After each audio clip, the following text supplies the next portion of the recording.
Our last storyteller has a really good invention. He said that his invention would be free gas. That's good. Sam Shepard.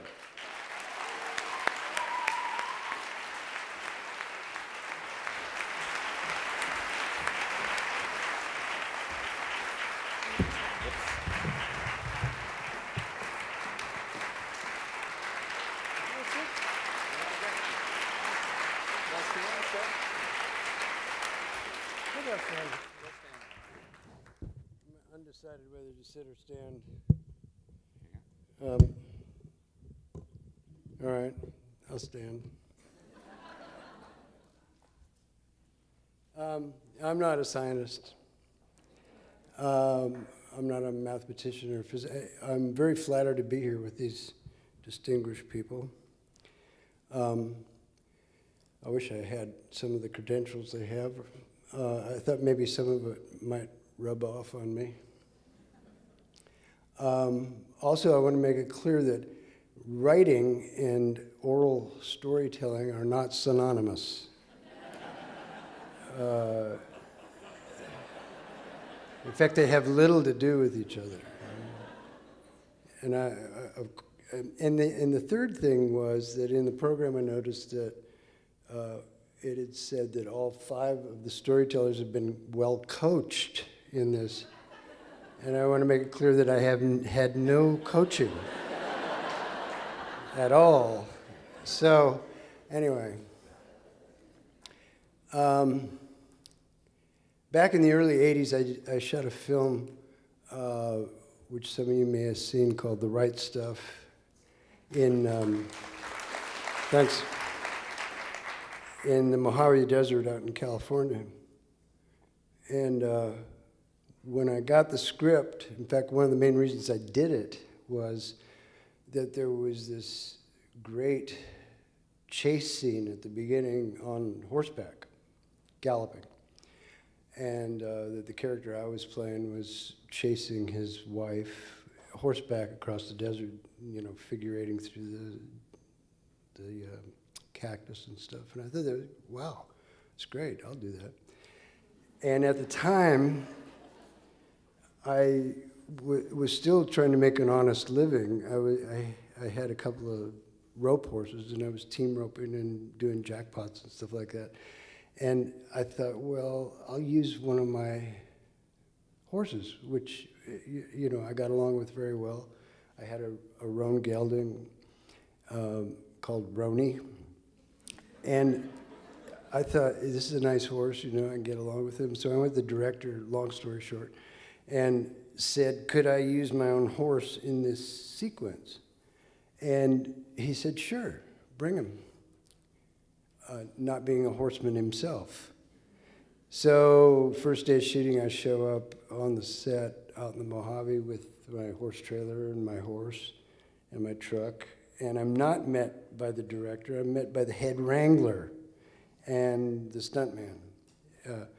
2 legendary guys. The stunt guy is called Choo Choo Chambers. You probably never heard of him, but he was called that because he had a fetish about trains. And the head wrangler was Corky Randall, who descends from about 3 generations. Anyway, that's a side issue. But they're real guys, okay? So I step out of the truck, and Corky steps out. Immediately, I understand there's a little attitude thing here. You know, he says, "We understand you want to use your own horse." So, is it okay? You know, I mean. I like the horse, you know, I get along with it. The problem with it is that he's a red roan horse. I said, what's the matter? Well, we don't have anything to double you. In other words, they don't have a horse that looks like this horse, so that when the stunt comes, they can put the stunt man on the horse that looks like my horse, and they'll be all right. And I said, well, shoot, I'd still like to use this horse because I really, you know, I insisted like an idiot. And so Choo Choo says, well, is it okay if I get up on your horse and see what he's like? And I said, sure. Yeah. So he gets up and he goes up and he does figure 8s and circles, backs him up a little bit and stops him. And the horse is fine. He's great. You know, he gets off him. He says, it's okay, But I just want to tell you, we have a serious stunt to do in this, and the insurance company is not going to let you do it because, first of all, you can't do it, which is true. And anyway, he said, "Okay, well, we'll see if we can get along with your horse, and we'll do it." I said, "Okay." So next day I show up, and we do the galloping sequence, which is beautiful, and everything works great. Everybody loves the dailies, the footage, it looks good, and I'm chasing my wife through the desert, and it's all picturesque.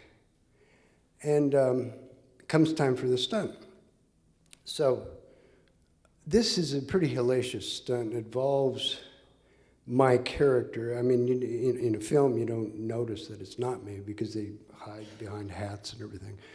Choo Choo is chasing my wife, and he heads toward the saguaro cactus, which I don't know if you guys are familiar with it, being in... They're gigantic cactus. They're the biggest cactus on Earth. You've probably seen them on the cover of Arizona highways or something. They look like big green men, They have arms like this. So he's supposed to crash into this cactus and get knocked out of it, flips out of the saddle and gets his leg caught in the stirrup, which is all part of the stunt, and then dragged about 25 yards, and the stirrup breaks away, and he's fine. He's safe and everything, but the stunt looks horrendous. And the way they do it is they cut the arm of the cactus off, and they shave off all the spines and everything so that the stuntman doesn't get them in his face. And they put a balsa wood dowel in the arm that's sawed about a quarter of the way through, and they stick it back. This is the scientific part here.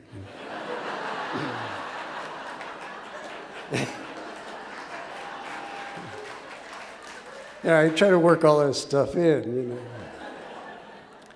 And then they stick the arm back onto the body of the cactus, the main body of the cactus, and to the untrained eye, you can't tell that it's not a real cactus.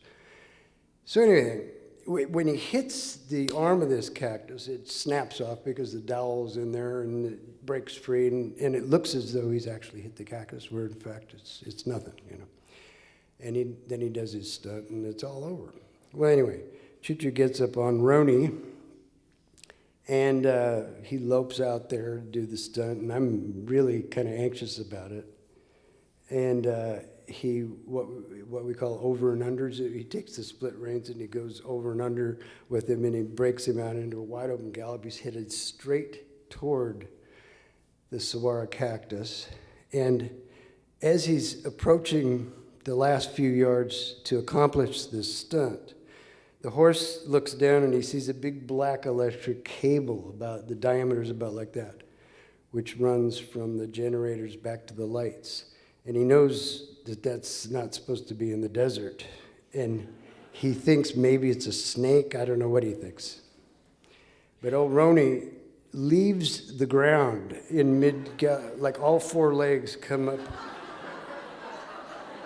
away from this cable, and consequently smashes directly into the trunk of the cactus, missing the arm completely.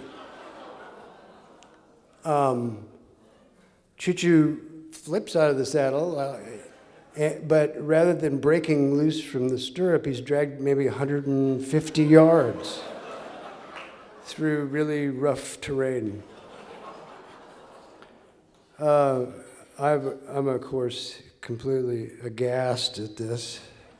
I'm watching it live and everything. He goes to the hospital. He lost half an ear. He hit the truth. To this day, he only has half an ear. And but these guys are what they call blood and guts stuntmen, and this is the reason they're called that. He broke 3 ribs, broken collarbone, dislocated his hip, and had serious lacerations. I'm completely I can't believe it. I go visit him in the hospital. And this is part of a stuntman's bread and butter, you know. I mean, they spend a lot of time in the hospital.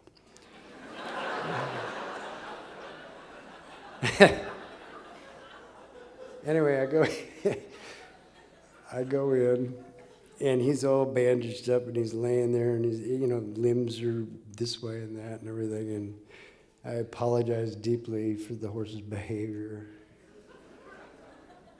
And and he said, you know, being a good guy that he is, he says, these things happen, you know, Sam. He says, but, you know, I'll tell you what, that might be a nice team roping horse, but he can't dodge a cactus for shit.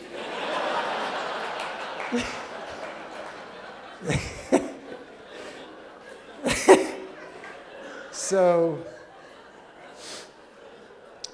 that was virtually the last time I tried to use my own livestock. And it was a lesson well learned, you know, but that's pretty much the only accident that I have in the scientific area.